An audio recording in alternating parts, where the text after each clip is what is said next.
여러분 안녕하세요. 도르미입니다. 네, 오늘의 콘텐츠는 바로 제 인생의 태도와 마음을 바꿔준 책 3권을 추천해 드리려고 합니다. 일단 제 소개부터 해드리면 저는 어렸을 때 책 한 권도 안 읽는 그런 흔한 아이였고요. 독서를 시작한 지 5년 차 되는 독서 초보입니다. 요새 사회도 복잡해지고 각박해지면서 유난히 어떻게 살아야 하나라는 생각을 많이 하시는 것 같아요. 다른 유튜브 영상 같은 경우에는 어렸을 때부터 책을 많이 읽으신 분들이 이렇게 추천을 해주시고 그러잖아요. 근데 저는 성인이 되고 나서 책을 읽은 사람으로서 읽었을 때 제 생각의 확장에 도움이 돼준 책 3권을 선별해봤습니다. 제가 책을 이렇게 모아놓는 걸 별로 좋아하지 않아서 책이 실물은 없지만 제가 예전에 했던 기록과 독후감 등을 바탕으로 설명을 해드릴게요. 가장 첫 번째 책은 인문학인데요. 탁월한 사유의 시선이라는 책입니다. 이 책은 제가 읽은 지 이제 3년이 넘었는데도 독후감을 돌아보자마자 정말 추천하고 싶은 책이라고 딱 선택을 했습니다. 우리가 살아가면서 어떻게 살아야 하나라는 고민을 참 많이 하는 것 같아요. 잘 살다가도 내가 이렇게 사는 게 맞는지, 내가 앞으로 어떤 길을 걸어야 하는지 참 고민이 많으실 것 같습니다. 그에 대한 나름대로의 해답을 주는 게 바로 이 책이고요. 우리 삶 속에서 철학이라는 학문이 어떻게 도움이 되는지, 제가 예전에는 사실 철학이라고 하면 굉장히 딱딱하고 현실과 관계되지 않은 그런 학문이라고 생각을 했는데 이 책을 읽고 그 생각이 바뀌었습니다. 근데 철학책이라고 해서 딱히 어렵지도 않은 게 2019년이면 제가 독서 생초보인 시절이거든요. 그때 제가 읽을 정도면 그렇게 어렵지는 않은 책이니까 너무 걱정 마시고요. 그동안의 내 삶을 돌아보고 이 사회도 돌아보고 이 세계도 돌아보면서 사고를 확장해 나가는 시간을 가질 수 있는 책입니다.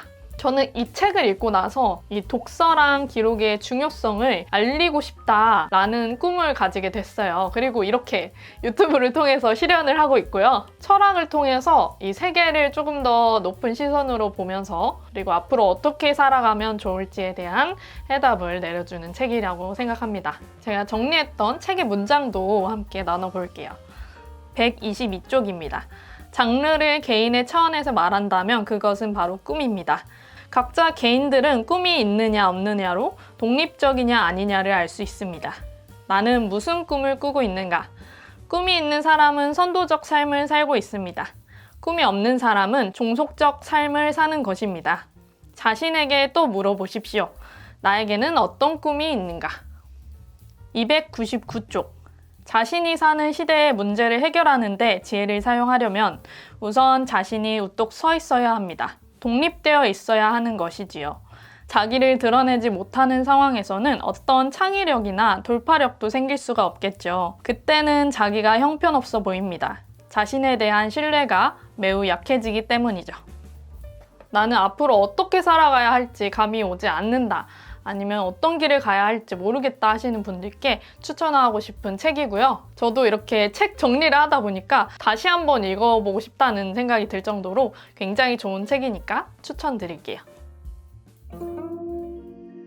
네, 두 번째 책은 바로 죽음의 수용소에서라는 책입니다. 이 책도 역시 어떻게 살아가야 하는가에 대한 나름대로의 답을 주는 책이에요. 나치 강제 수용소에서 보낸 고통의 나날들을 담담하게 이야기를 해줍니다. 이야기를 읽으면서 내 삶을 다시 돌아보게 되더라고요. 극한의 상황에서의 인간의 본 모습들이 속속 드러납니다. 이 하나의 장소에서 인간이 어디까지 잔인하고 어디까지 성스러울 수 있는지를 이야기하는데요. 여기서 볼 수 있는 것은 인간은 자기의 선택에 따라서 극과 극을 오갈 수 있다는 존재라는 거예요. 우리가 함께 무너져 내릴 건지 아니면 함께 서로를 도우면서 살아갈 건지는 우리의 선택에 달렸다라는 교훈을 알려주고요. 저는 이 책을 읽으면서 지금 현대사회를 살아가고 있는 우리들에 대해서 생각해보게 되더라고요. 도대체 왜 사는지 모르겠다고 하는 사람들, 하루하루 고통받으며 살고 있는 사람들, 수용소가 아닌 우리 현대사회에서 일어나는 똑같은 일입니다. 이런 삶의 의미라는 우리 인간의 고귀한 특성을 누리면서 살아가고 있는지 다시 한번 생각해보는 시간을 가질 수 있을 거예요. 우리가 우리 자신 때문에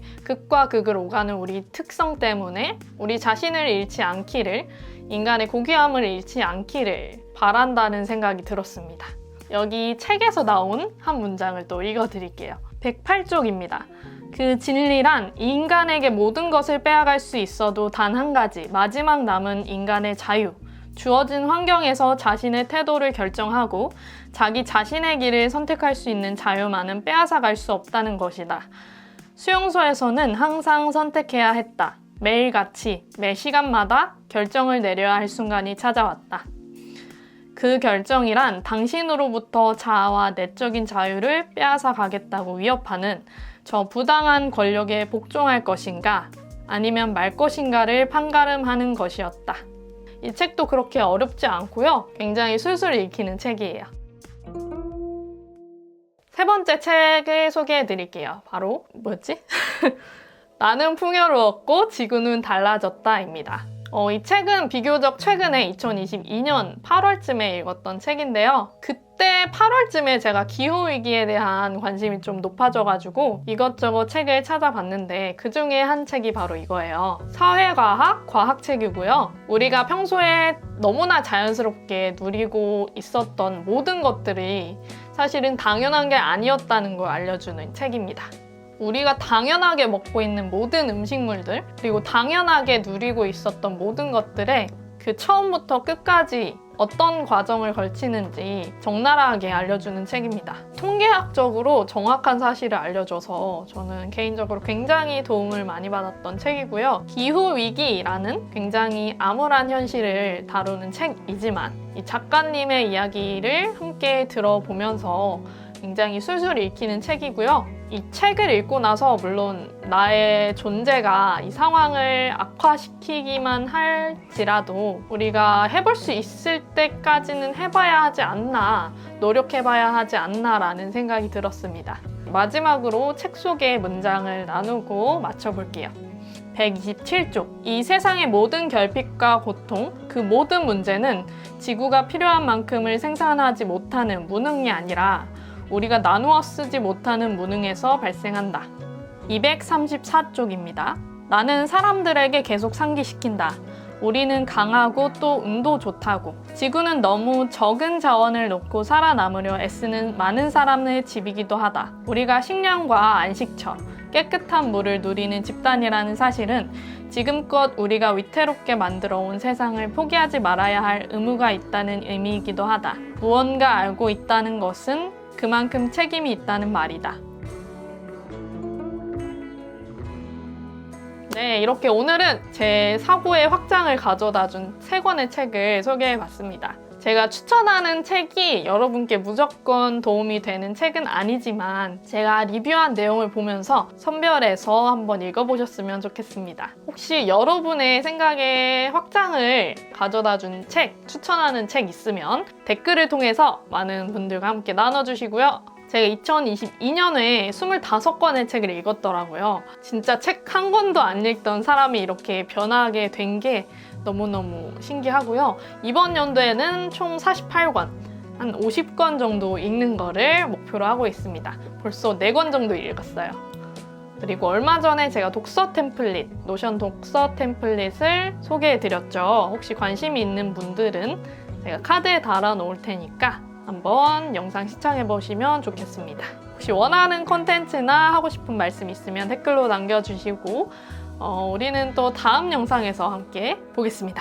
그러면 우리 다음에 또 봅시다. 안녕.